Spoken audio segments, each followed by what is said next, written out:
Hey, what's going on, brothers and sisters? My name is Nico, and I'm uploading a video to YouTube every single day so I get better at speaking to you, to the camera. So I'm on a speaking challenge, specifically right now, a 21-day speaking challenge. Today is day 2. I have to ask ChatGPT for a prompt, and today is easy mode. Next week's going to be medium mode, and the week after that's going to be hard mode. Today's prompt, it's about a time where I changed my mind about something important.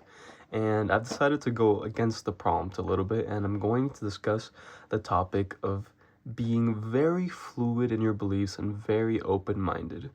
Okay, in general, I feel as if though traditionally liberals and Democrats, I'm kind of stupid in the way that I kind of use those terms interchangeably. That's something that I admit fault in.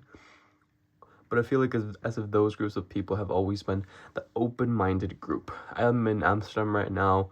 They're a pretty progressive society. They are the open-minded ones. And it's because it's open-minded because other people, conservatives, like to stick within culture. They are more set in their own beliefs and against change. And open-mindedness is usually synonymous with changing.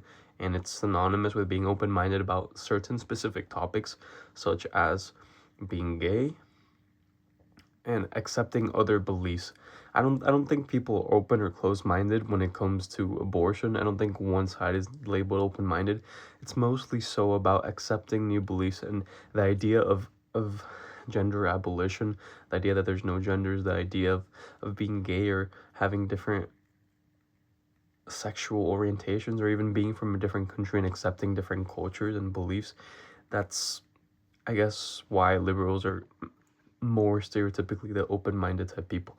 But liberals as well are, let me use the same topic that I used earlier, abortion. You're not open-minded if you're pro-life, pro-choice, pro-abortion, anti-abortion. You most likely use a lot of confirmation bias, and you probably got your beliefs due to a bunch of different factors, because we all get our beliefs due to a bunch of different factors, such as the school we're in, our peer group, where we live, the content we consume, the content that school feeds us, and probably our genetics also has quite a bit to do with it. So I've laid down the groundwork, I've laid down a lot of context. What does this have to do with a time or times that I've changed my mind? It's because I believe I'm open-minded to the point that a lot of people deem me to be irresponsibly open-minded. I heard the quote the other day. It was like, be open-minded, but don't be open-minded until the point that your head falls out. And that's where I feel like I am. I'm open-minded because one of the core beliefs that I've accepted in my 21 years of life is that the thing I have the most conviction on is that I'm a limited human being that probably lacks understanding, and I am very susceptible to being wrong. I also remember seeing a YouTube video not too long ago about probably the most common bias that humans have is confirmation bias. It's the need to be right. Every day I see, and I use confirmation bias in a way, it's kind of ironic, that I use confirmation bias to confirm my belief that confirmation bias is prevalent and everywhere. Literally, when I get into discussions about how to be better human beings with my girlfriend, my wife, I don't know why I said girlfriend, I always point out our need to be right being prioritized over the ideal outcomes that we both want. Because sometimes when we talk about, oh, you need to be better doing this, I need to be better doing that, then we get defensive and say, sure, but I did this and I did that, and it's just defensive. We fight tooth and nail, we fight with so much energy, so much force, in order to show the other person we're right, and we want to win.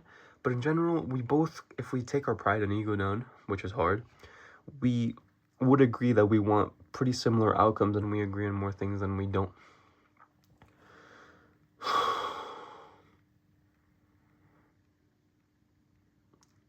So, what does that have to do with changing your mind?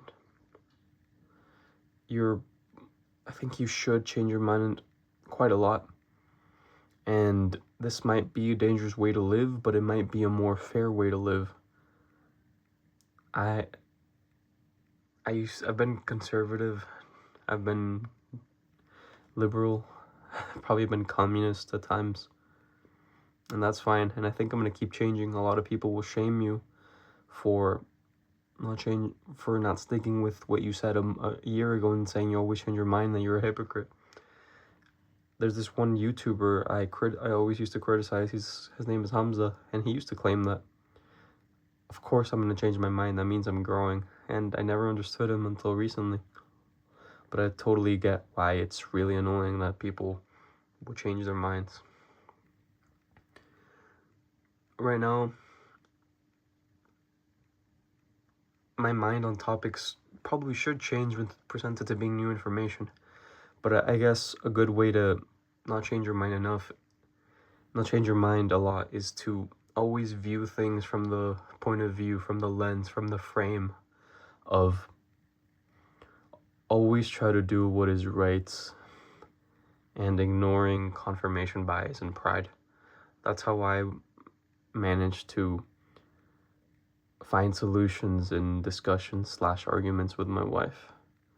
I try to be fair, and I deprioritize being right, and I prioritize our desired outcomes. Easier said than done, but we can be fair, and we have to concede points to others because we're unfair so often. We're humans. That's the end of the video. God bless you. If you believe in love, or that all things happen for a reason, or karma, or anything like that, then you already believe in God, because God is love. But I'm just a limited human being, so who am I to know?